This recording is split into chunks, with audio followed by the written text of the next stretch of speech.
Et on va justement s'éloigner du bruit et des festivités pour se rendre à présent dans le calme et la concentration d'un laboratoire.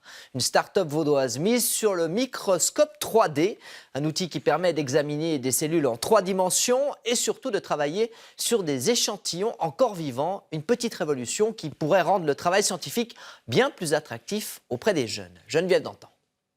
Dans ce laboratoire, des microscopes nouvelle génération. Ici, grâce à un laser mobile, il est désormais possible d'observer des cellules en 3 dimensions. Une nouvelle approche qui permet de travailler sur des échantillons vivants et d'observer en direct des phénomènes comme par exemple ici une mitose. La 3D permet vraiment de suivre à l'intérieur des cellules ce qui se passe. Donc par exemple ici, dans la cellule qui est là, vous pouvez voir les chromosomes qui sont en train de se condenser sur le milieu de la cellule et puis on peut très bien voir où dans la cellule ils sont en train de se placer.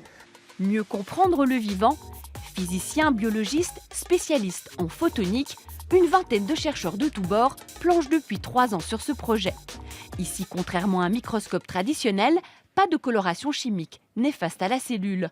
On travaille sur ses propriétés physiques. Le défi, proposer un outil accessible à tous, aux biologistes comme aux étudiants. Il faut susciter des vocations et c'est avec ce genre de nouvelles technologies qu'on peut le faire. Notre génération d'aujourd'hui adore les nouvelles technologies et il est vrai qu'il faut un peu les pousser dans la science et puis dans ces branches-là. Présents surtout dans les laboratoires de recherche, ces nouveaux microscopes gagnent aussi les écoles du pays.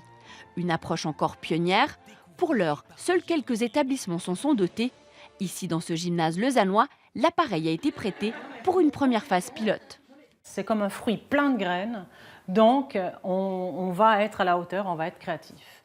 Un outil qui change l'approche elle-même de l'apprentissage. Parce que c'est neuf, on doit tout inventer là autour. Donc on invente des problématiques, on va faire des travaux de maturité neufs, on va pouvoir aller vers du nouveau.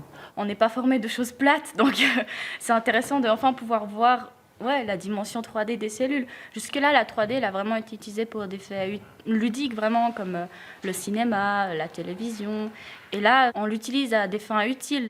Et la start-up intéresse loin à la ronde. Elle bénéficie déjà du soutien d'une trentaine d'investisseurs. Et le rendu 3D, il est parfait. Il est rendu top. Ouais. Une avancée technologique qui permet d'observer réellement les effets d'une substance sur une cellule, de quoi développer de nouveaux domaines de recherche. Il y a énormément de technos. Je ne crois pas qu'il y ait des technos qui vont tout remplacer. Il y a des nouvelles technologies qui arrivent, qui sont complémentaires. On parle aussi bientôt de réalité virtuelle. C'est vers ça qu'on veut aller, dans l'immersion complète, de manière quantitative, pas seulement visuelle ou belle à regarder, mais un vrai voyage scientifique en 3 dimensions dans la cellule vivante. Aujourd'hui, une centaine de microscopes sont en circulation. Une nouvelle technologie, un vrai voyage dans le monde du vivant.